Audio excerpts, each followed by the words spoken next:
Hello, everyone. Today, we're going to talk about being a person of color in the art world.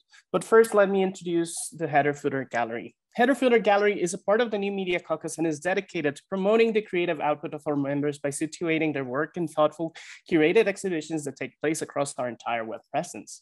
New Media Caucus is an international profit association formed to promote the development and understanding of new media art.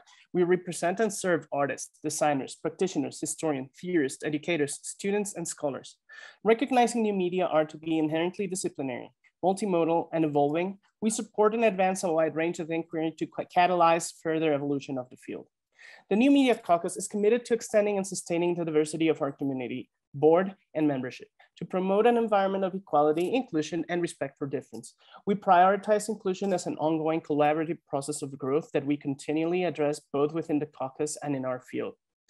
Now, allow me to introduce our panelists for today. First of all, we have my co-host, Constance Salazar, Harshini Karunaratne, who is our producer, but also will be participating in this talk.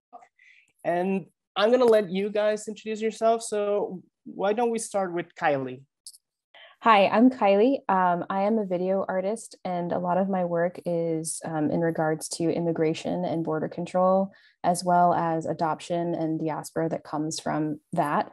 I'm also really excited to be joining Clemson University's faculty in the fall as a visiting assistant professor of digital media. Fantastic. Dorothy Santos.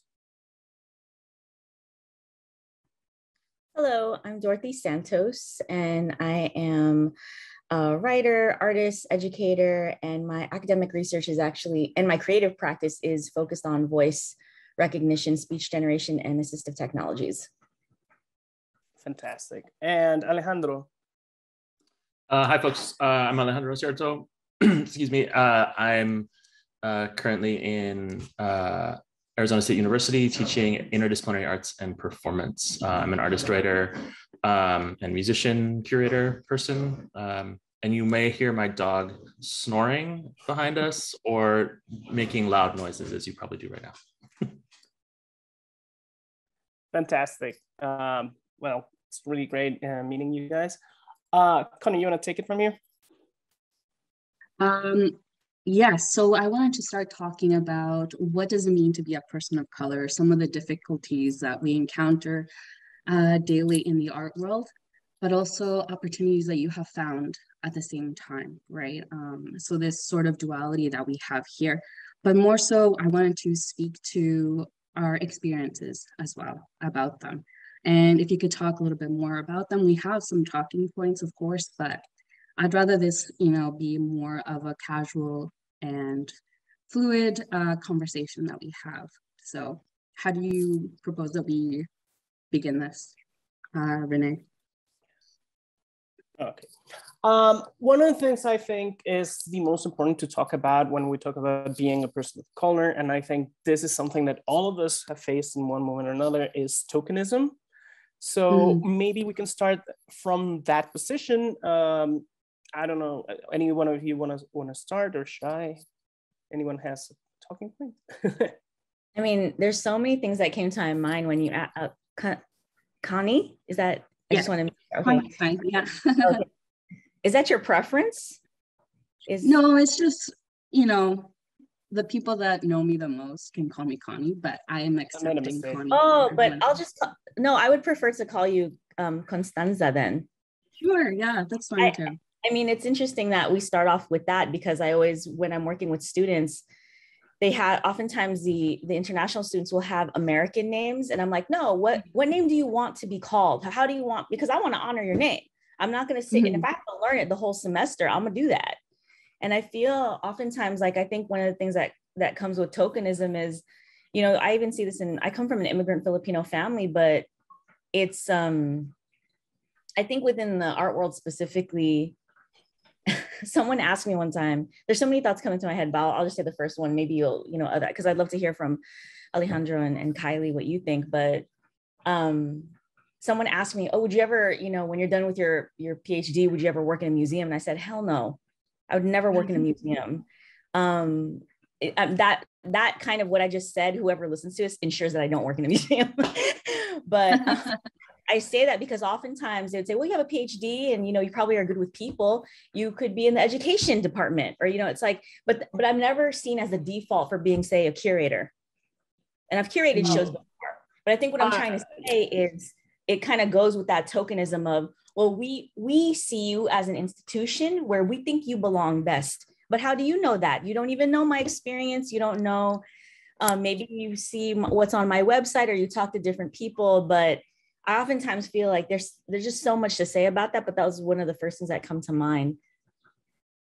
I can really understand that. One of the things, and this has been told to me by other, particularly Mexican curators, and it is this: when you get into institutions, avoid education departments, especially when you're a curator. Like my training is as a curator, and one of the things I've noticed is everybody wants to shove me into education to share my culture.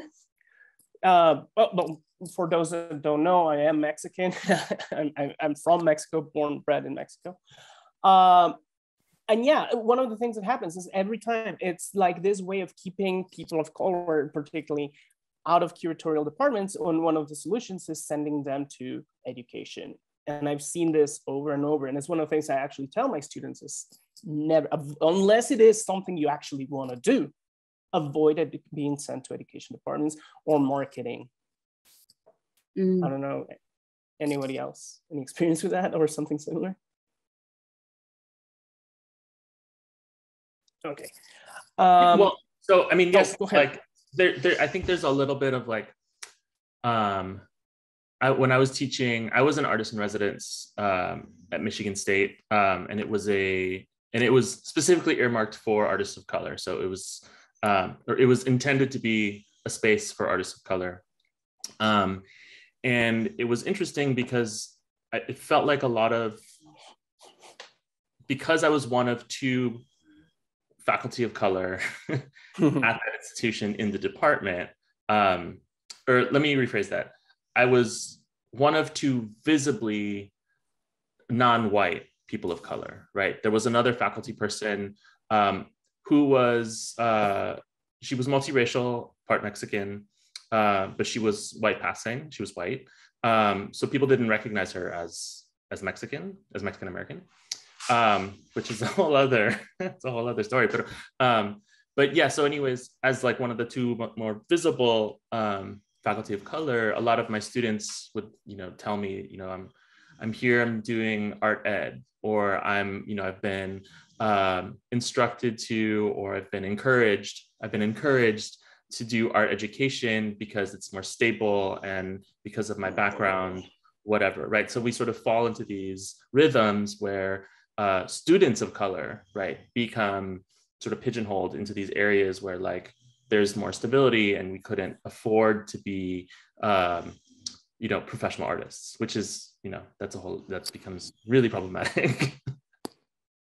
Yeah, absolutely. And yeah, as you say, like we're encouraged, right? It's never outright said, but at the same time, it's like this underpinning of every conversation you have, or at least in my experience, it has been like that.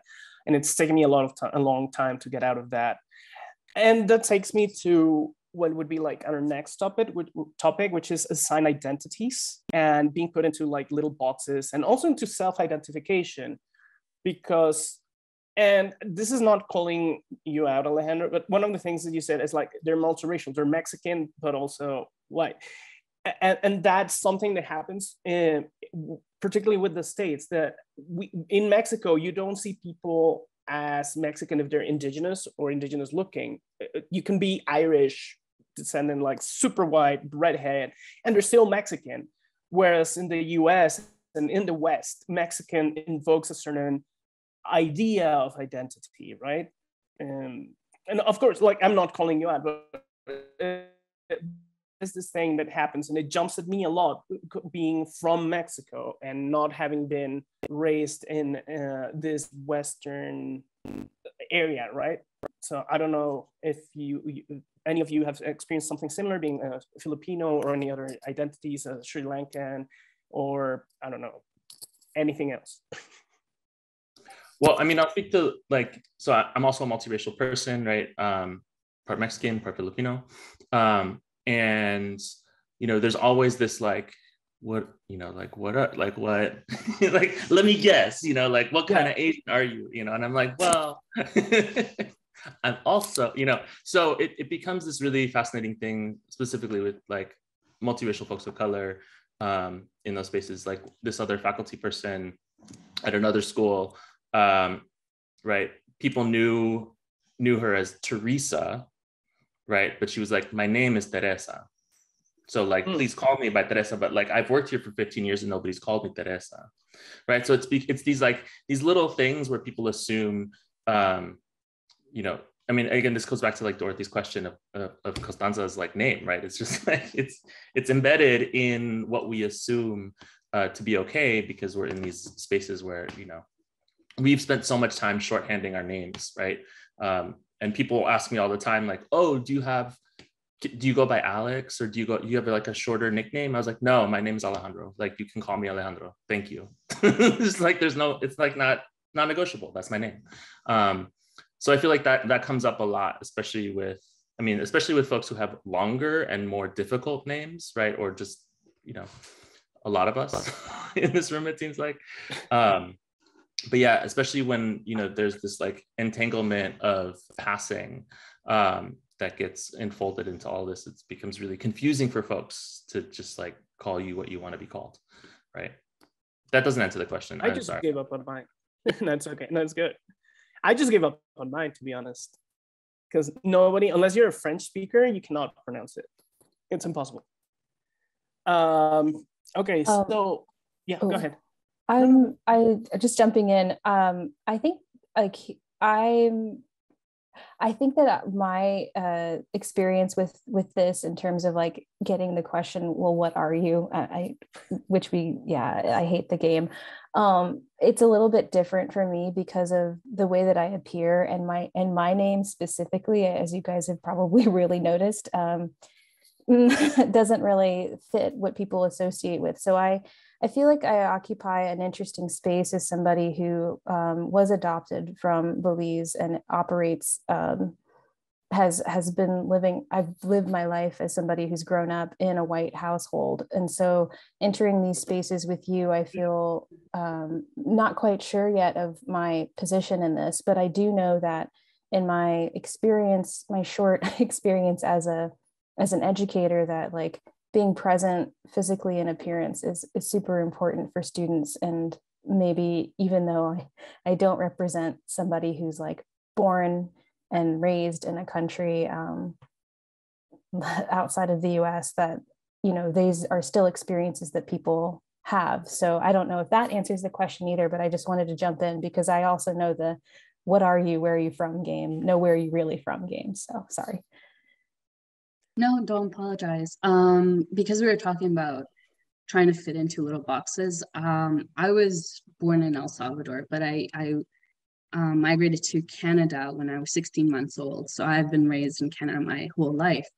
And the moment that I got into the US, so I've been here almost 8 years now.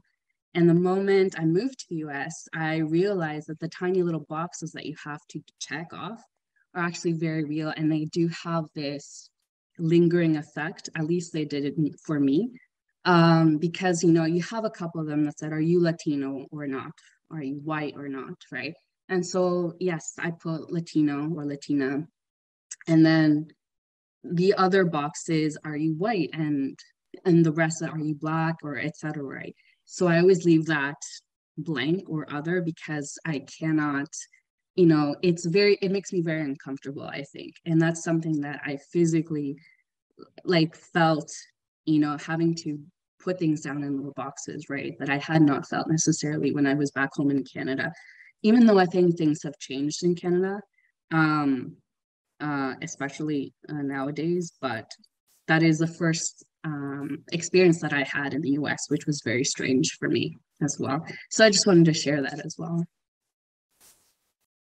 Constanza, your your comment reminded me. I love making games. So I'm I'm in film and digital media, and so I fall more on the digital media side, so more on the other side of the ampersand at UC Santa Cruz. But I think one of the things that I've realized in game making, so I make a lot of text-based, choose your own adventure, kind of interactive docu-poetic work. And I created, I recreated the N400 form. So it's the form for people that don't know that you actually need to fill out when you're trying to be naturalized as a US citizen. And it was it's a game you can't finish. That's the point. It kind of like, I think 2 people, when I first prototyped it, only 2 people got 75% the way through it. And most people said, I feel bad telling you this. I don't know if I like your game because it's not fun. And I go, oh, so then you know what my mom felt like when she had to do this form. So that's the way I respond to people. And they're like, oh crap, you just like kind of called me out without calling me out. And I said, and a lot of it had to do with checking these little different boxes. And a part of me, the reason why I love gameplay and game making, and especially within kind of the digital media sphere, is everything, all the forms we fill out for whatever is kind of a, it's its own kind of iteration of disciplining the body. Yes. And so I kind of feel in a lot of ways it speaks to the labor and these kind of multi-tracks that a lot of POC and QT BIPOC folks, especially, or, queer, trans, Black, Indigenous, people of color, have to actually, what they must go through, because not only do I have to deal with explaining why I'm an artist and an educator to the world, I have to do it for my family because they don't understand. I have to do it for, friends who also may not understand. And I think sometimes people forget that there is a type of intellectual, emotional labor. We already know the physical labor of having to put ourselves through writing and teaching. That's its own kind of exhaustion. But the intellectual and emotional labor is very much there that I feel people don't address as readily, especially in the arts, because they're just like, well, but it's people, my family, and this will be the last thing I say, I don't want to go on and on, but I think in many ways, my family has always seen the arts as very, oh, well, that's for affluent people. Like you have to already be in like cultured. You can't come from a working class Filipino immigrant family, but you can. And I think, while things are changing, that's still something I feel I oftentimes have to deal with. Yeah, that's very good. Your game reminds me. To ask, sorry. Sorry, No, go ahead, Harshi. Maybe it's a similar track, because your game reminds me of another game someone showed me recently called Papers, where you have Papers, to, please. Yeah, Papers, Please. And I was like, we were using this content as part of a video installation in a video performance in a festival in Rotterdam recently called New Radicalisms, which was about identity politics in the Swana region, Swana being the decolonized term for the Middle East and North Africa. And I was watching this video game play and I was like triggered. I was like, this is so intense. And it made me also think a lot about like all the stress also of that application, that process that you have to go to, and the ways in which you need to identify your body and yourself on this like piece of paper. I also wanted to add, like, I recently started shorthanding my name. So I'm Sri Lankan Peruvian, and I'm based in Berlin right now. And like people really struggle with my name, Harshini. So I was like, you can just call me H. Just one letter. You can just settle it at H. It's totally fine. It's gender neutral. It's fine. And it's been interesting to see the responses, because some people are like, oh, okay, cool. Yeah, that's easier. And other people are like, oh no, I've offended you. No, let me try to say your name. I'm like, no, it's fine. They're like, no, let me try. So I feel like it's a win-win situation either way for me to see people stress out over this. This is really rich for people who have the last names that they have. I'm part German, and one of the things you hear is like the German names are not easy to pronounce. So being able, I can't pronounce this, Harshini or whatever, any other name. It's like, but you can pronounce Hirschenschwanschgau. I mean, come on. But anyway, yeah. And you took actually what I was going to say about Papers, Please. Sorry, go ahead. Oh, you say first. I was just going to jump off of what Dorothy. No, go ahead. I was on. I just wanted to say how fascinating it is that so many people have this experience with this form. One of the first pieces I made in grad school when I started to explore like why I was so uncomfortable in my identity was a fake form that I made based off some of the stuff that I had to do while I was being naturalized. And the boxes that you were talking about, white, Latinx, other, I would make like sections where it was just endless. And then at the end, it'd be like, it was just a choice between alienated or confused, and that's a big thing too in the language of these forms. I feel there's like so much of these stilted languages control what we are then taking on as identity. And I think it's really fascinating to find like the poetic space in between these very dry words. So that's all I wanted to say. No, yeah, that's absolutely true. And I guess I have like this extra weird layer because in Mexico, and I am privileged, and I come from a privileged background, and I've been able to go places and everything. And in Mexico, I pass as white mostly. But the second I cross the border, when I go to the US, I go to the UK, I go to Germany, whatever, immediately all that privilege goes away.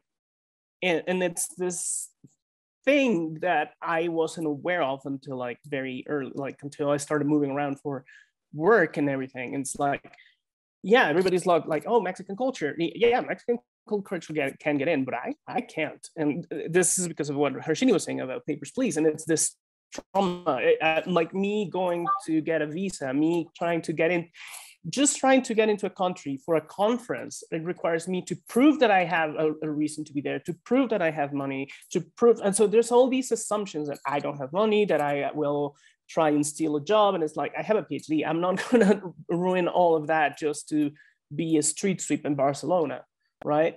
So I think this is also into those boxes. I really don't know what box I fit in depending on where I am. And it's this interesting thing. But let's move on, unless anybody wants to do something else to this. Okay, then. Let's talk a little bit about forced labor. That sounds weird, but it's a really good point that Constanza raised, and it's this idea that, oh, you're Latino, I hate that label, but we can talk about that later. You're Mexican, you're Portuguese, you're anything that's not considered white in general. It's your job to fix this. What do you guys think? I can elaborate more about that actually. Yeah. So I have a colleague, and she was one of two people who got accepted on this postdoc position, right, at a very white institution.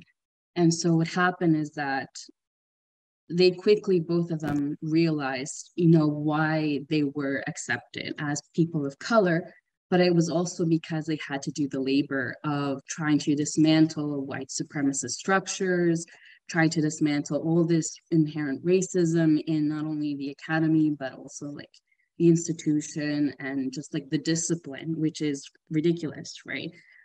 Pinning all this work on just one person, I find to be ridiculous at the same time, but it's also something that happens a fair bit for people that do get hired, right? Especially a person of color that gets hired in very affluent white institutions as well. So yeah, I wanted to open up the floor mainly to talk about sort of this situation. And while I know in the notes thing, I said implied labor, but it's also, to me, it feels forced labor in order to do this dismantling of these structures, right? And to create systemic change and all of these things as well. So we're just wondering what you guys, what everyone thought about that as well. So this is a conversation that I have a lot with other colleagues who, other like faculty of color specifically, who get invited to serve, and this is primarily in an academic context, right? But I think this applies elsewhere, where faculty of color are sort of sought out to either chair or run or help lead diversity, equity, inclusion initiatives on the campus, right? Where they realize and recognize that there are pitfalls, they just don't know how to address them. So they bring in faculty of color, people of color, who are already tasked with other kinds of labor, to then serve in these roles to help fix the institution in some way, right? And to a certain extent, yes, it can work, right? But I think the expectation of that institutions will place on specific faculty of color who are either, I feel like in my sort of sense, it feels like it falls largely on Black people, right? Because they're the most visibly of color, which is always inherently problematic, right? Where then, they're asked and tasked to be the stewards of like inclusion and whatever diversity initiatives mean to the institution, right? Which inherently don't actually care about these things. They might foster them in some ways, but aren't really transparent about how it is they do it, right? And there's no actual, or hasn't been, at least in my experience, a very clear set of guidelines or actual implementable policy things that can happen, right? So it becomes really complicated to then, bring in somebody who's the sort of face of this initiative when there's no actual power handed to folks of color in the real, in a real sense, right? There's no accountability there, other than it's just a face, right? Yeah, absolutely. Go ahead. Yeah, I was going to say, I think in Germany, I don't know if it's the reverse situation happening, but it's definitely like living in the 80s or 90s here. So there is no active hiring of people of color, or there is no, I mean, even in my institution, I don't even think there is a Diversity and Inclusion Act. Let alone, our elevator was broken for 3 months, and I was going to have a rant about the fact that this was an ableist institution, because how can you have this elevator broken for so long? And so I've had to deal with like this telenovela over the semester of realizing that there has been a very slow, intentional push out of our female faculty, to the point where I think 3 out of 4 departments are entirely taught by white cisgendered men. And I was like, this is a huge problem. Like, do you not see the problem? Because there's a problem here. And so I've had to go through this whole being very assertive, dismantling the institution on a daily basis, which is an exhaustion that I have not experienced ever before. Just being like, oh my God, I'm freaking exhausted. Oh, right, we're dismantling the patriarchy today. That's what's happening, And so even recently, I had this huge problem with a professor who was incredibly racist, who was really not teaching anything in his class. And I had to make a case that he should not be teaching our department, which is new media design.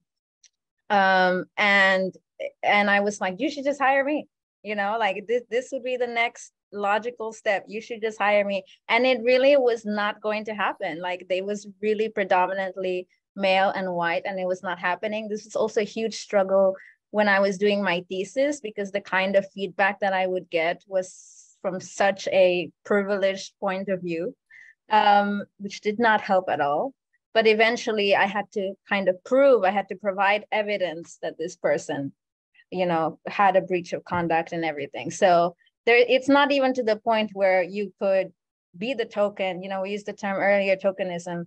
It's not even to the point where they would even take you in as a token, or even just as a figurehead or whatever. I mean, it angers me very greatly that this university had, the rainbow logo on their website, and then has literally no representation with QT BPOC people in their faculty. Yeah, that's the thing. That's one of the issues, right?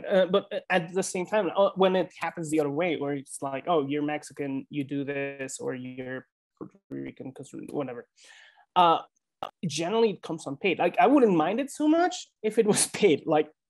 I'm taking up this whole bunch of extra responsibilities, but I'm not getting remunerated for it, and I'm just expected to do it because I'm the expert on my culture. And that's another thing, like this default assumption that you are an expert on your culture. I don't know if any of you have faced this, where you become what I call the Lorax, where you speak for the trees, right? Like everybody expects you to have all the answers to what happens in your country, in your culture, in your ethnic group, whatever it is they're pegging you for. And it just becomes like insane. And Dorothy, you just said, like, I'm so not the expert of my culture. And I've had that happen, actually. I was at a museum and I was told, like, hey, would you like to help us do the Day of the Dead celebration? I was very young back then and I had no clue what I was doing. But you feel like this, as a Mexican in the UK, you feel like, oh, I have to share my culture, right? And so I said yes. And what we ended up doing is creating Mexican Halloween, which is already a thing that's happening in the US. It's a thing that happens. Since then, I've become a little bit more of an expert. I've done papers on it. But I was participating in the whitewashing of the Day of the Dead by turning it into a non-religious holiday, which is not a thing in Mexico, by turning it into a celebration of artifacts rather than of culture. And at the same time, I was allowing so many things that should not have been allowed. And this is, I recognize my faults in that, but at the same time, the institution, by choosing me, by me being the token and the way of saying, oh, we had a Mexican, so it should be okay if we take out all the Catholicism, and I'm not even Catholic, but taking out the Catholicism out of the holiday, that's fine, because the Mexican said it's okay, right? And we become like this get out of jail free card, kind of, I think. I don't know, what do you guys feel, or if you've had similar experiences? I'm so sorry. I felt this in a different sense because I do a lot of work on adoption, and I'm not sure if it's common where in a lot of departments, but I found that a lot of educators are adopters. So what I found myself doing a lot was becoming the Lorax for a person of color who was adopted, and becoming a spokesperson for that voice, which was very interesting. But that's a little bit different, but I've experienced it in that sense. Sorry. No, that's totally valid. And I mean, Loraxing in itself is not terrible, but it is when it's not what it's just assigned to you. And the other one is that even if you try to speak for you if you're aware that you're not knowledgeable in every single aspect, and I think that's the one thing that we're seeing, like some people get cast into this place, or they cast themselves as the Lorax. And I particularly noticed this on TikTok, where you have like this person and they're speaking for all natives, and they're saying, oh, well, if you're mixed, you're white, you're not a native. And it's like, whoa, first of all, that's a white supremacist talking point.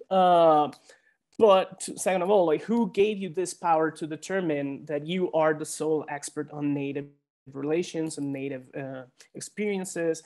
And there's so many things, because it's like mixing. I'm sorry, I'm speaking too much. Anybody else want to jump in on this? Well, but I feel, Alejandro, did you want to say something? I felt you unmuting for a second. So go ahead. I can hold on. Okay.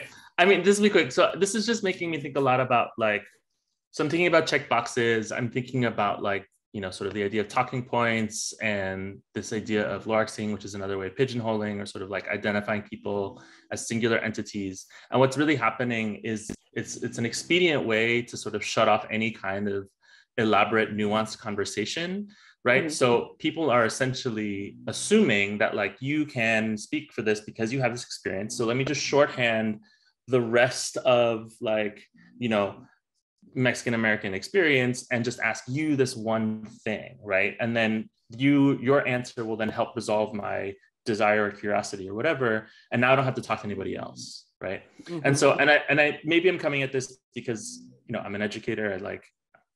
I've been teaching professionally for a handful of years. So, and so I ask my students typically, like, okay, yes, you might have one source that, corroborates this idea, right? But you probably need more than just one, right? Or unless you're going to, like, collect the data with, like, a large data set, probably not a good assumption, right? So I think there's a way that this also sort of traps conversation and traps people from having conversations with other people. I think that, you know, now that we're in this moment where like, yes, we've literally been trapped in our houses. So our only access point is through our phones, right? Or through this like digital interface that we're actually even encouraged to no longer speak to more people, right? For safety concerns.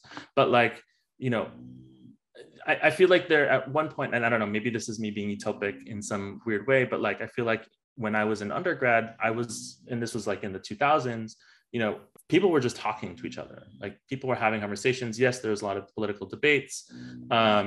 You know, this was like, you know, the Bush years were unfolding. So there was a lot of like conversation between the left and the right, but there were conversations happening, right? And so I think there was like, and then at some point there was a switch that turned or something happened. There was a, you know, I'm sure that like, you know, communication scholars can, you know, refute me on this, but like, I mean, it felt like there was a shift somewhere where we sort of ended conversation and these boxes then become easy access points to then just like moving a conversation into one direction. Now we're stuck in this like very sharp left, right, like super alt radical right, you know, situation compared to like, well, you know, and then there's like a conservative left, which is like a weird place to be, right? But there's this like weird polarization that's happening. And I feel like a lot of this has become this like shorthanded, just like, how do I just get one piece of information to then explain the whole experience of someone else? Yeah. Sorry, Dorothy, go ahead. No, I also love how your dog, the snoring is rhythmic. So it kind of went with your talking. I loved it. It's funny because Alejandro, what you were saying is like, it kind of made me riff into like something different. Originally, what I was going to say was our conversations kind of reminding me of Trinh Minh Ha's work, the filmmaker, the Vietnamese filmmaker, and how, you know, thinking about this kind of methodology of how do you speak nearby, but not speak about. And so I've been thinking a lot about that in terms of my own work. And, you know, I remember when I originally wanted to be a graphic designer and an illustrator. And then I did that I tried to take classes in that. And I thought, oh, right, I don't want to draw and paint what other people tell me to do. So this is not for me. And I think one of the reasons why I started delving into a creative practice that's not given, it doesn't give primacy to vision or the visual, is because I think that there's so many things that can be felt about the very topics that we're talking about through voice, but also through, you know, just gestures and performance that I feel, yes, you can only be there in that moment in real time. Maybe the mediation of it is not going to come across as easily or as readily to someone, but I feel like I crave a lot more of those interactions. I think also just because it has been the pandemic. So I feel a lot of what you were talking about, Alejandro, has a lot to do with, you know, and I was in college in the 90s. So we didn't have, thank goodness there was no social media, because then I would be in a lot of trouble. But my point is, I think that actually exacerbates how people are having these discussions about identity, representation, race, because I feel like, and I saw on kind of the topics that we're going to talk about today, that identity politics is also wielded in a way that's very not generative and can be very, can sometimes absolve people of their own, like people feeling that, and this is a really touchy topic, but I've seen this, is where people think, well, you know, I'm a particular identity and that absolves them of a type of behavior. And I'm like, no, that's actually extremely difficult and challenging for me, because what is the conundrum for me is, you know, that those are the relationships I think would be easier. But then, you know, some of my most difficult, challenging relationships have been with other QT BIPOC folks within the arts community and academia and education. And how do I deal with that? Where a lot of white folks, they don't have to deal with that.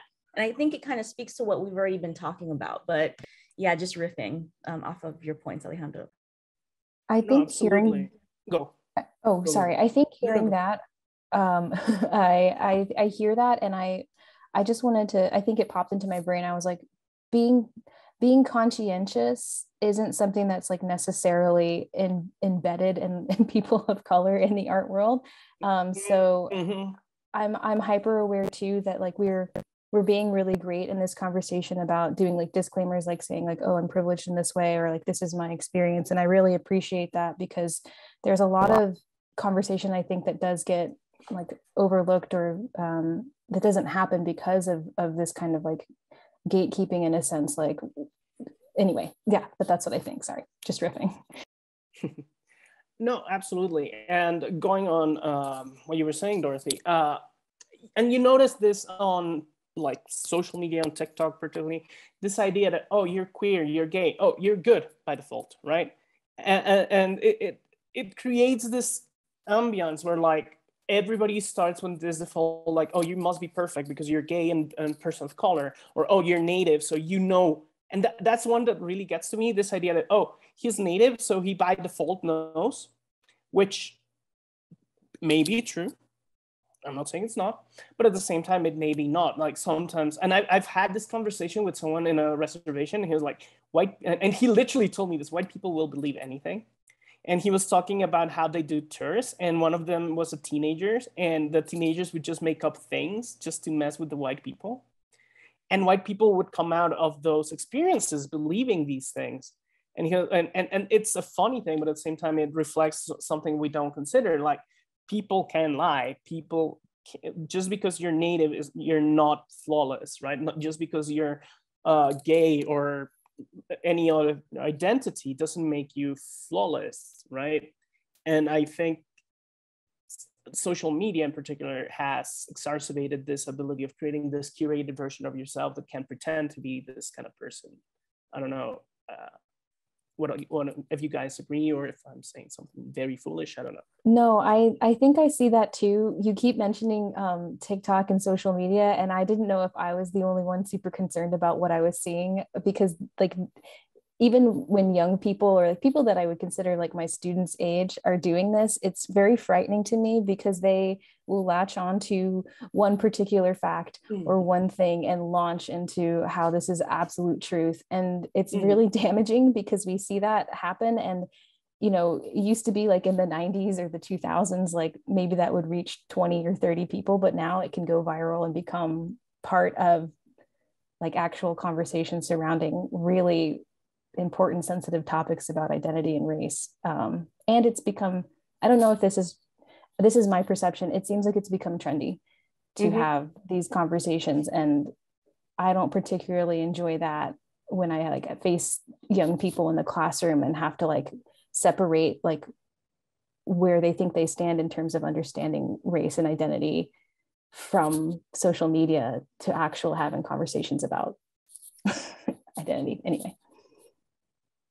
Yeah, no, absolutely. You're super correct on that. And also leads into another one of our points, right? And this attempts at decolonization we have, but that often end up in performativity. So it could be like, oh, we hired someone, but they don't really have any power, right? But it can also be this idea of like, oh, I have this, I'm inclusive, I do this, I talk about this, but then when it gets to the actual brass tacks, they don't really do anything. Dorothy definitely has something to say about that. I just saw a chat message. Oh my Sorry, God. because I don't want to interrupt folks. I think that this format is also, I'm such a chatty person, because I'm just like, oh, well, I'm going to go ham in the chat. But I think one of the things I wanted to mention regarding performativity, but also related to Kiley, what you were talking about regarding social, there was this really interesting conversation that was happening. It was like last year, and the person that posted said, she's queer, Black, femme. And she said, her tweet had something to do with, how do you feel about the honorific of doctor or professor, fill in the blank? And she tweeted this because she said, there's such a distinction between teaching at a private institution versus a public institution, because she found herself teaching in both types of institutions at the same time. And she noticed that in the public institution, her students called her professor. And then she felt uncomfortable, but she's like, oh, but it feels kind of nice. I'm like, and then the performativity part comes in, because I I had something to say, about it. And I was reading the thread, and it was mostly white folks, like other white academics saying, oh, well, sorry, I know the affect is probably not this, but I poetic license.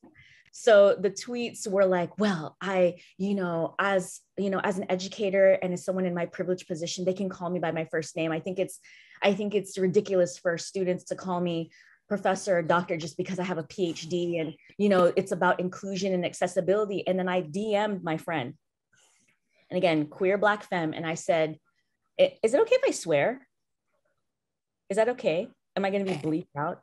Yeah, I just want to be. Oh, yeah. I thought you were asking your friend. No, yeah. No, I was asking. No, I was asking you.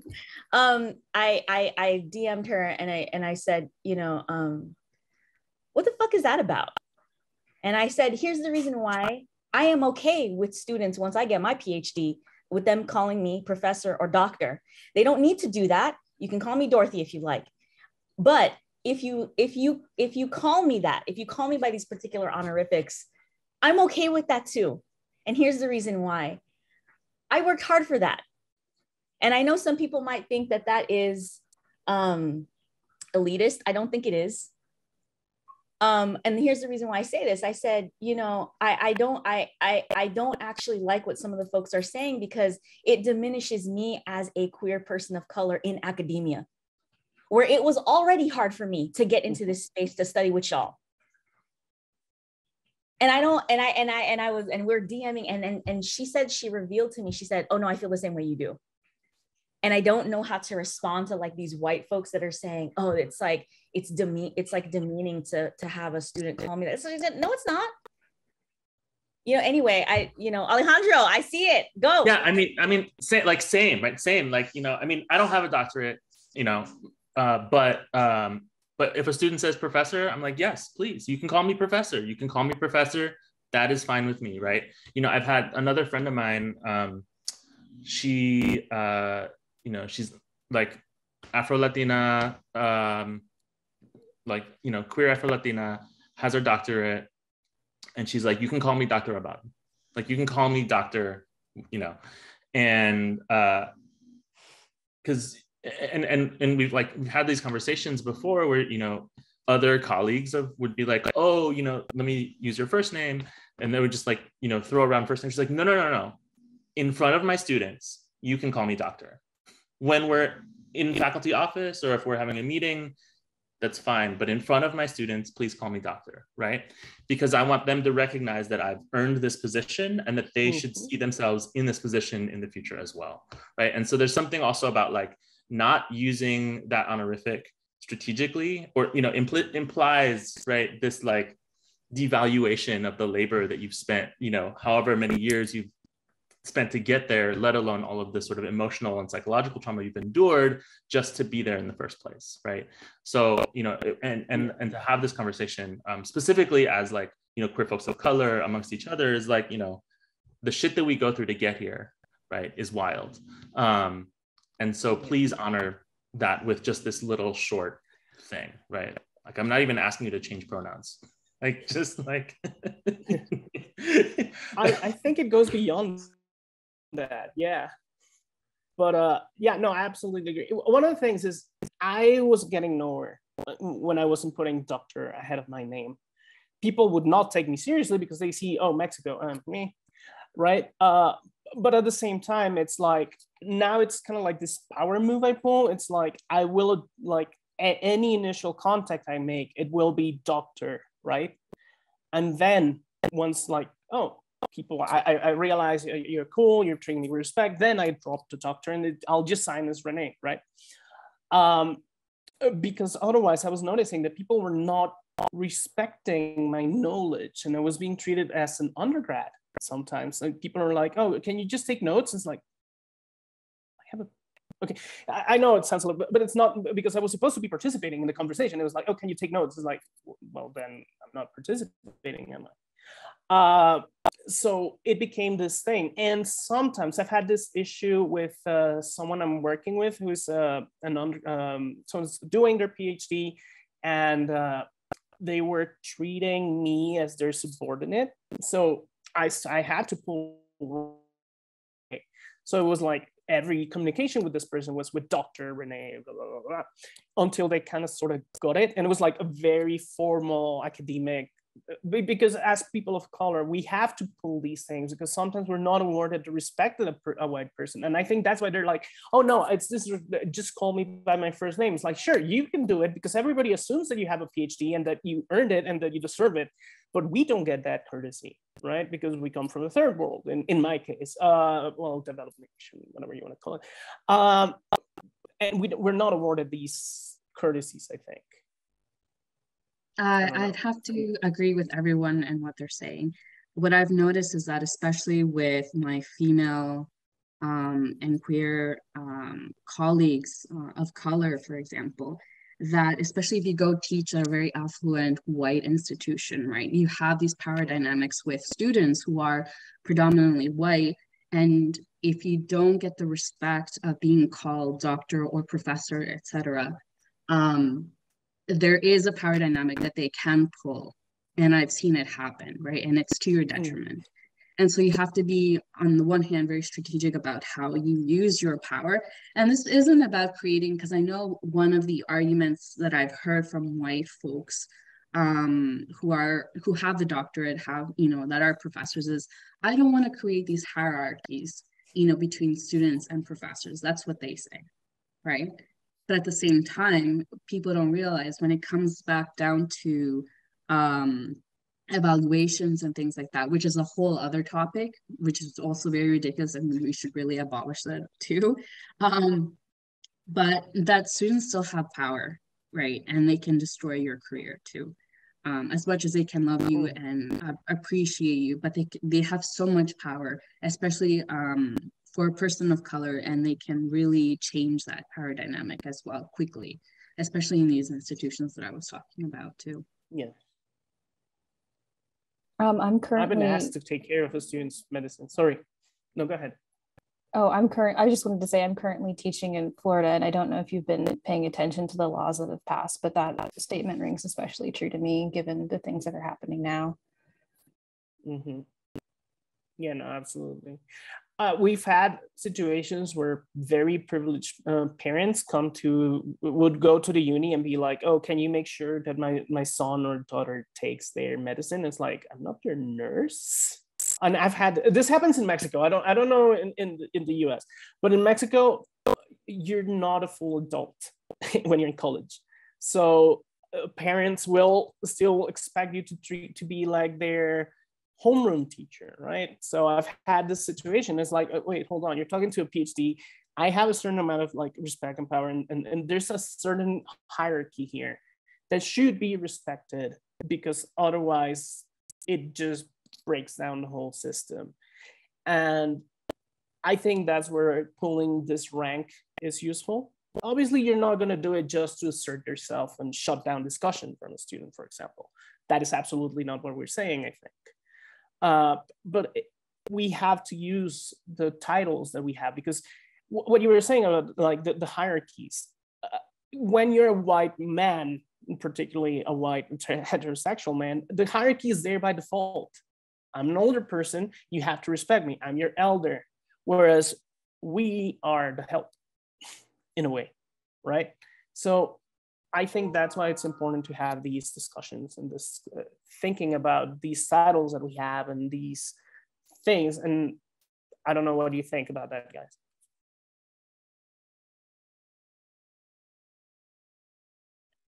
I haven't had teaching experience yet. It's going to happen in 3 months. I'm like taking mental notes. Good.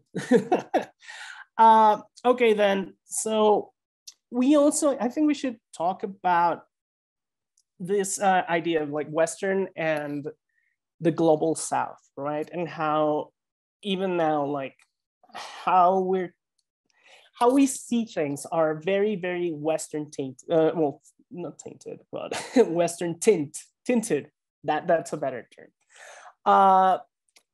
And even this whole discussion about inclusivity and all these things, these are Western concepts. I don't know. When you talk about inclusivity in Mexico, it gets very weird. When you talk about inclusion in Mexico, it gets very weird, very fast. And I don't know from your experiences if that's something that's similar where you are or from within your culture, or how do you feel about this? Or do you think that, no, we should implement this everywhere? Or is that impinging on other people's cultures? I'm going to speak just from my experience. Like this is something that I've been mulling over, so I apologize if it like comes out over and over in the things that we talk about, but it's something that I've been thinking about as someone who's entering like art academia a lot. And like the idea or the structures that diversity and inclusion are built around right now are so to me underrepresentative of like the structures that people who actually need diversity and inclusion to be for them. I think that to say that we need to implement it everywhere is broad, because what you're saying is absolutely true. Like the way that things are structured now aren't great. And they come particularly, I think, from like a bureaucratic kind of standpoint. Like, how do we prove that we're committing to diversity and inclusion? It's not through any kind of like action or spoken word. It's through data that we collect in some form or another. I don't know. That's my very small experience with it so far. And so I was super excited to come and talk to you guys about this as well, because I want to hear other people's experiences with it. Yeah, for me, a lot of the conversations that happened, again, in academic institutional spaces that I've been employed by, right, and worked for, diversity is a single term. It's a moniker for race, right? Diversity is not actually what it purports to be. It has systematically always been race. And although it was interesting, I think now that we're in 22, where the sort of diversity is becoming expanded and into these other realms where people are realizing, oh shit, like we also have to think about differently, like disabled people. We have to talk about like neurodivergence. We have to talk about like the multiple genders, right? I mean, like there's multiple ways of thinking about diversity beyond just the race moniker, which has been like so set in stone since the 90s, right? I mean, it feels like the 90s were really the place where race became interchangeable with diversity. Like, even the idea of a diverse hire or a target hire, right, is implicated on race, right? Not having to do with anything, which I'm not necessarily like, arguing against. I think it's really important that we maintain, these diversity hires in the sense of like bringing more folks of color into the academy who are willing and want to do that, right? But it has been interesting to sort of see the shift. And so I was at this meeting at a community college here, and it was interesting to see how they rationalized how their program has been diverse, because it's part of one of these like state mandates, right, as a community college. And so they went on and on about, and none of it had to do with, and so it was an interesting moment because I was getting pushed back because there was no conversation about racial diversity whatsoever in the expansion of this program, but it was all about like, we have multiple genders in our classes, and we've brought in more women faculty members. They're all still white, right? But it was interesting to see how the dynamics are shifting within the diversity space, and how it's sort of, and maybe this is just where I am, where it's sort of moving away from the racial identifier. But yeah, I think there's this neutrality, right? Is like, or seeming neutrality of diversity has become a really weird albatross. Anyways, I'm rambling now. Go ahead. I think before we continue, just something that you mentioned, I think we have to acknowledge one little thing, and I just noticed, is that everybody in this chat is in one way or another touched by Spain. And that limits our diversity in one way. Philippines had the Spanish influences, Salvador, Mexico, not Sri Lanka, sorry, Peru. Well, I don't know if Sri Lanka had any, but Peru, and all of us here, and that was something I was very aware when we started this panel. It was like, you could call all of us Latino in the way that was used before the 90s. We're all Latino. And I don't know if that's problematic or not, but it is really interesting that the people that decided to come and join us and talk, we were all in one way or another, like Latino in this, again, the old version of it. I don't know, but anyhow, going back to what you were saying, anybody want to add to something to what Alejandro said?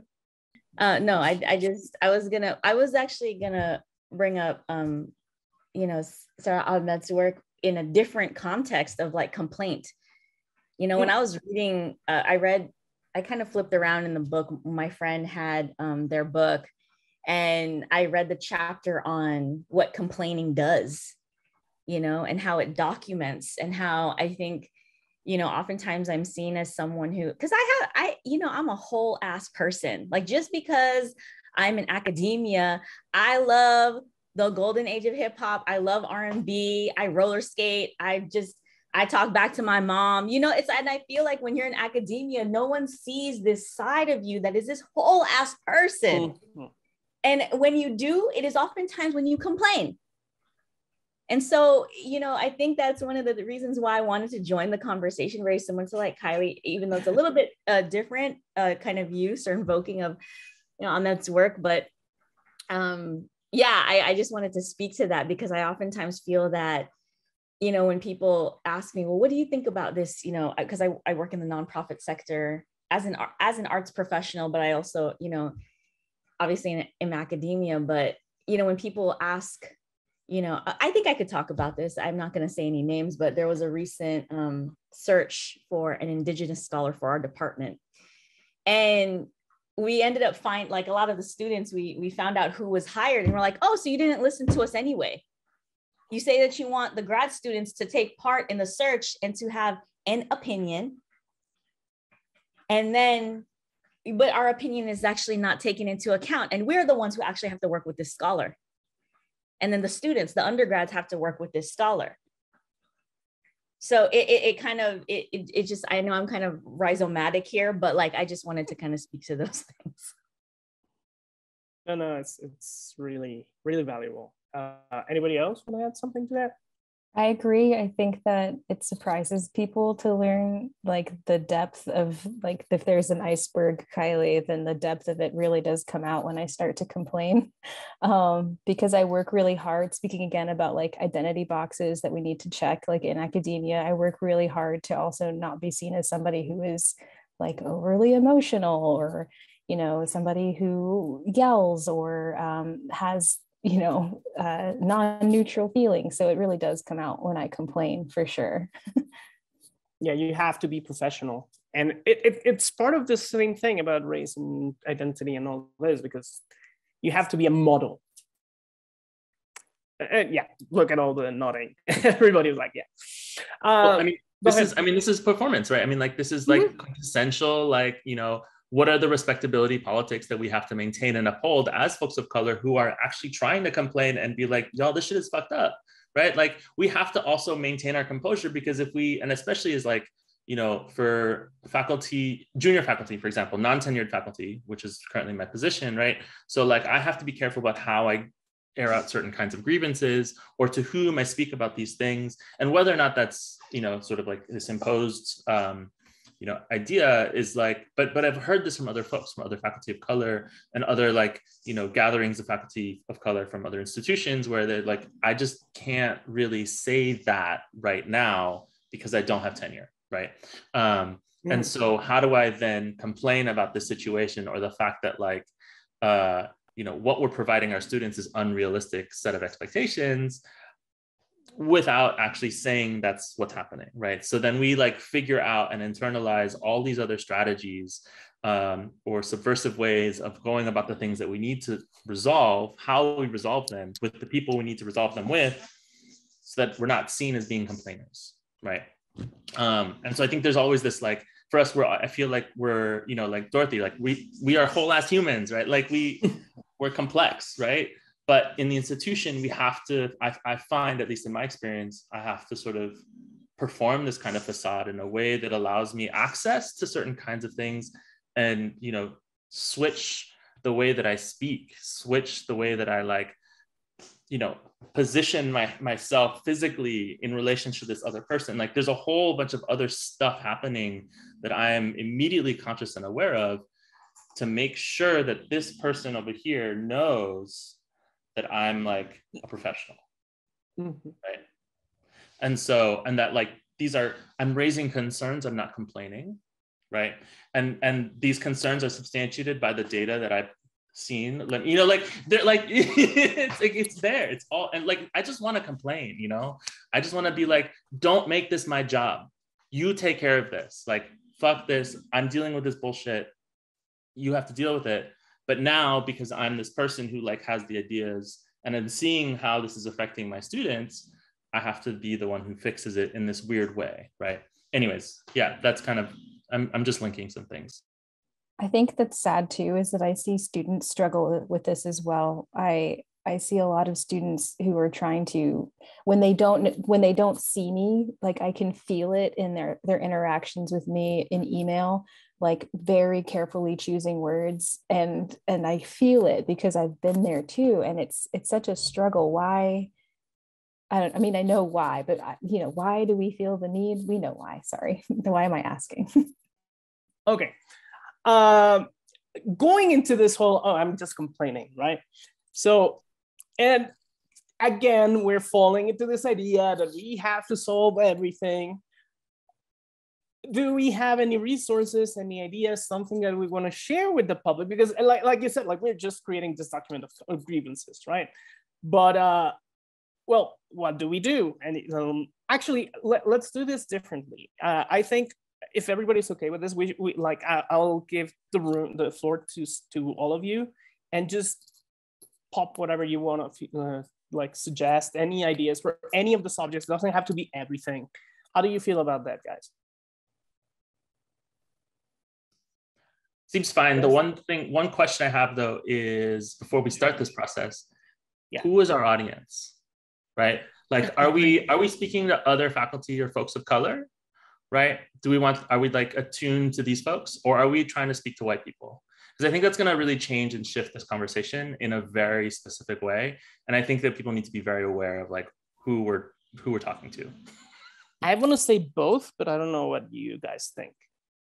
I was going to talk about for two, I should say, people of color, like give them not necessarily suggestions, but well, maybe suggestions, but also like based on my experience of not necessarily what you should do, but things to think about, right? And really reflect on as a person of color, knowing all the difficulties that you do face, right? There's a word for that, actually. Advice, that's the one. Advice, I think, is something that we can also offer, like as a resource. It's very underrated. Because people always, you know, just say, oh, let's give you suggestions or point you to this document or this, which is very helpful, right? But I think advice is also something needed, you know, navigating this difficult terrain as well. Well, do you want to start? Do I want to start? Yeah. I think one of the things that I can take away from this conversation is to honor yourself, the work that you have done, right? And this goes back to thinking and talking about the honorific titles that we hold, and demanding respect. I think that's one of the things that I would, demanding respect, even if it is through the honorific titles, but also honor yourself as a person who has struggled, but also who has done so much work to get to this point. I think it's very important. So that's just a little bit of advice, I think, as well. I don't know who else wants to go next. Should I name someone, or do you want to say, I'll go? No, go ahead. Noni? Okay, well, I'll jump in, right? I think I have advice for both sides of this. So for people of color, like my biggest thing is you have to be loud, because otherwise people will not notice you, and you have to let them know what you feel. If you just sit in the corner in the conferences and never ask something and you don't say anything, or if you're in the classroom and you don't question things, you just become this passive thing, right? And one of the problems we have is this lack of visibility, so we have to make ourselves visible in a way, right? I also think that you have to be very careful what opportunities you choose and whom you work with. Learn to say no to things. Because sometimes, like what I was saying about the Day of the Dead, I should have said no, but I didn't know better, right? Know your capabilities, and recognize, because this is something that we don't talk about a lot, but know what your limits are and recognize that you may not be an expert on a certain subject that you're being asked to speak about. So avoid putting yourself in those situations. And just again, just don't be the Lorax in general. Don't speak for everybody, right? And then for institutions, if you're gonna get someone, or white people, if we want to phrase it in a different way, if you want to have someone join you in your efforts, give them power. Don't just have them just to tick the box, right? Respect these differences in opinion and cultures and everything. Don't try, and this goes more to heritage, but I've worked there. Don't water down people's cultures just to make it more palatable to wider audiences, right? Or to even the culture, because there's a difference between saying white culture and saying American culture. And American culture includes every single color in the rainbow. And even then, things have sometimes, I've been asked to soften things up for America, and try not to do that. Be accurate in what you're trying to, be consistent. Stop trying to get just, oh, we have a Mexican, that's enough, right? And stop loading people with extra work if you're not going to pay them. Don't ask them to be your diversity agent, and then just don't add a hefty amount of money, because this is a lot of work. And then listen to them. And I think that's the most important thing. Listen to people when they tell you something. And I think that's my contribution. Who wants to go next? Is this going to be like in my classes where I have to point at someone? I can jump in. I think, so for me, what has been, I think some of the best help that I've had, and thing that I can't stress enough, is like, wherever you are, find your people, right? I've been fortunate enough to have been in spaces where there were a lot of folks of color. And even when I was, like outside of academic institutions, right? Like I find other artists of color who I can, whose work I love, but also who I can just like hang out with, right? I think fellowship is incredibly important. And especially as just to have a space to complain, right? Like just on a base level, like, let me just tell you some shit that happened where I don't have to explain my backstory, right? I think like in this particular space, right? Like all of us in this room, like we already come here with a certain level of experience and set of, a set of experiences where we don't have to re-explain something to each other. Like we all understand where each other came from in a lot of ways because we've had similar experiences, which is, I didn't notice that, but you're cool. Terrible thing, right? But like, I think it's helpful to have other folks that you can relate to in that way, where you're not having to like re-explain and re-traumatize yourself from all the shit that you've endured, right? So wherever you end up finding yourselves, whether that's in an institution, whether that's, nonprofit space, or whether it's like not even in any kind of nonprofit entity, but like having a couple of people, even just like a couple of people to go to on a regular basis is like so incredibly powerful. And I've, within the academic space, there's like a handful of, there's like the Faculty of Color Working Group, which is technically out of the Northeast, but they sort of host like a national symposium every year. They're a really great network of folks. When I was in Michigan, there was the Women of Color, the Women of Color Network that were there. At my school, currently in Arizona State, there's also another women of color working group. And really, they're just like a handful of women who, I mean, they're addressing sort of policy concerns, right, at the larger level, and are seeking institutional support to like help them, you know, concretize certain kinds of initiatives, things that are important to them. But they've carved out this space for themselves to really like maintain fellowship and also support each other through scholarship. So that's, you know, it's intergenerational to a certain extent. There's a handful of grad students that are involved. You know, so there's ways that folks are able to remain in touch with each other and maintain fellowship, so that if something happens, you can always go to somebody who else is like, oh yeah, I've dealt with that. Here are my strategies of how I've navigated the situation. Let me help you through this, right? And not always, that person's not always going to be there, you know, 100% of the time. Also, again, like we don't want to Lorax each other, right? Don't assume that other people have the same experience necessarily, but I think to a certain extent, it's a place to start. So yeah, that's, for me, it's always like, just find your people and we can figure some shit out. Brilliant. Who's next? I can actually piggyback off of Alejandro, because I wanted to say something similar. So I think I'm speaking directly to people who maybe feel potentially like me. So like this place of in-betweenness, and it's not just people who are adopted out of their home countries, but also people who are maybe like, you know, mixed race or born here and not necessarily in tune with like their culture or their language. Like, we occupy such a different and strange space as people who feel this in-betweenness, but like, even if you don't present as somebody of color, like this space is important, and so hold it. And I also want to just piggyback off of like, find your people, because this is going to be a larger conversation that happens the more that like colonization, globalization happens. Like, this isn't going to stop, and the difference and multi-layeredness of people is going to continue. So we are part of these conversations too.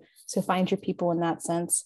I would say, if you're trying to make it in academia, don't give up, but also really be questioning why you feel that you need to be in this position, and also be extra careful of the spaces that you put yourself in, because academia as a whole isn't just one thing. It varies very radically depending on where you are, what institution you're entering, et cetera. That's very short, but those are the things that I was thinking. Fantastic. Who's next? I can go. I mean, 1,100,000,000% to what Alejandro and Kiley said. I think the things that I can add, besides finding your folks, is make sure you hop up on a Signal chat, because you want that encrypted chat. I only say that just because we got to protect ourselves when we find our folks. And just, we're in digital media, so hey. But the other thing I kind of wanted to speak to regarding, you know, it's funny, the chair of my committee, who's been a long time mentor for me, said something really that has always stuck out in my head. And this kind of is to Kiley's point, to kind of riff off of what, you know, you mentioned regarding kind of the journey of whether you want to be an artist and or artist scholar, is you don't need academia, but academia needs you. And whatever way that you want to take that, you have to remember that, because the institution, the museum, these gallery spaces, you know, your event, your gala event, it wouldn't exist without writers, artists, and historians doing this work. Mm-hmm. And you know, I think that kind of speaks to how you know, and you being kind of what Alejandro asked earlier about who is the audience. It's like, whether you want to take, and, you know, because I don't think any of us are being prescriptive, but it's just kind of, you know, because I'm also a tarot reader outside of like my work and academia. And I always tell people, because this is a very kind of like witchy thing to say, is like, oh, you can just take what works for you. you know, and academia is kind of like that. I think academia, like capitalism, convinces you that, oh, you need academia. No, you don't.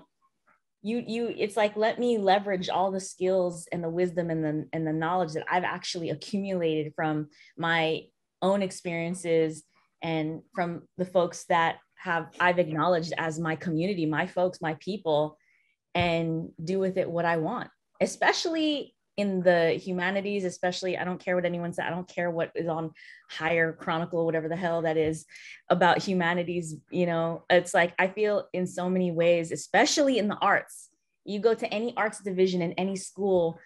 And there was, you know, we had a town hall in our department a few years ago, and not surprised, because I think all of us here can attest to this, is statistically, the arts division has the least amount of resources and funding, but the most output. At least at our institution, that was the case, that a lot of the hard sciences get this like speculative funding.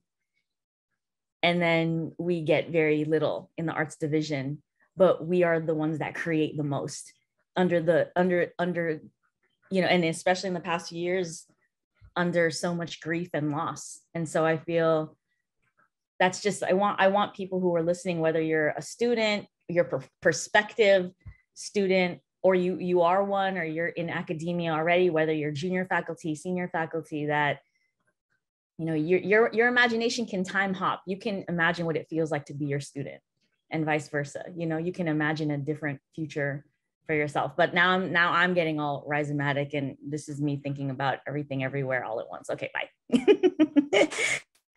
No, that's fantastic. Hashini, it's your turn. Yeah, I think I would maybe say 3 points. The first is kind of echoing on Renee and Dorothy on the power of no. Like, even recently, I walked in, like, this is last week, I walked into my university and all of my peers were like stressed out, and I was like, what's happening? And they were like, oh, we have to, the university emailed us and we have to submit our thesis, installation and everything as part of their archive, you know, and they emailed it to us today, and we have like 24 hours, otherwise we won't get our degree. And I was like, fuck no. Like, firstly, they didn't give us time. And aside from that, they didn't give us space or resources to do what we needed to do. So I'm not going to benefit from having my work on their website anyway. And I refuse to be their token diversity example on their website. So no. And everyone was like, oh, no is an option. Like, we could say no, you know, like they actually, you know, they never told us about this before. And that, I think, was so freeing for a lot of people to realize that they had that power to say no. And I think the same is true in a lot of different instances. So I want to echo that.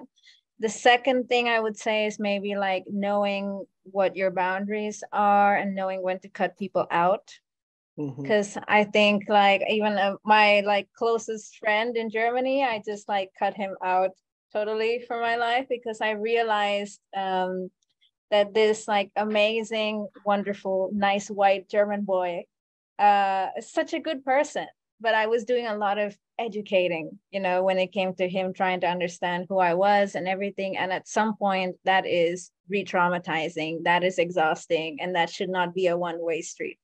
You know, so at some point you have to set some boundaries and let that go, and understand that the people who love you will make that effort also to, you know, educate themselves. And the third thing I would say to artists is trust your ideas, because you're going to get a lot of different voices, a lot of points of view, like shutting you down, because they're like, we don't understand you, or we don't understand where you're coming from or what your point of view is, and just like power through. So that would be my third thing. Good. So I just want to add something that I didn't say at the beginning, and it's to organize, but actually do something, because everybody, and I've noticed this a lot on us on the left, is waiting for this perfect, fantastic, unproblematic person, and then we end up doing nothing. Whereas forces on the right side of things, well, not the right side of things, that sounds really bad. What do I mean? Like, from the right-leaning political end of things. Okay, that's better. And they will like they don't wait for this ideal candidate or this ideal person that will usher them into like their goals, and that's what is undermining us. And if we don't realize that nobody is perfect, first of all, and if we keep waiting for this perfect unicorn of a person, we are gonna get steamrolled. And that's gonna happen in academia when you're talking about funding. It's gonna happen when you're discussing education, when you're discussing anything, and in the arts as well. If you keep waiting for this perfect situation with this perfect person that you want to work with, you're never going to get anything done. And I'm sorry to be the downer in this thing, but sometimes we need this slap of pragmatism that I think we sometimes forget, and we get stuck in idealism too much. I don't know. Anybody else want to add something else before we finish? No, I totally feel that. And I just want to say that as much as I think that having conversations with people like in this kind of setting is really great. I think what it does for me is it reemphasizes things that maybe I put on the back burner when I'm feeling alone in my institution. So I love these conversations, and I do hope that it like fuels some kind of like some action in the real world too, outside of the Zoom sphere. So thank you. It's fantastic. Anything you want to add, Constanza? No, just to, I think, piggyback on what Kiley says, that having these conversations also is legitimizing, right, of our struggle, but also of opportunities, and but then also thinking what we can do and moving forward as well. So I really appreciate all of you for being here today and having this lovely conversation that we had. It was definitely eye-opening, but like I said, very legitimizing too. And I think we really need that, sometimes. Anyhow, so first of all, I want to thank you all for taking the time to do this, to share your experiences, because I know some of this stuff maybe it's not easy for everyone to talk about. But I think that these conversations are necessary, and it's part of what I envision for the gallery to become, not just, oh, we have art, right?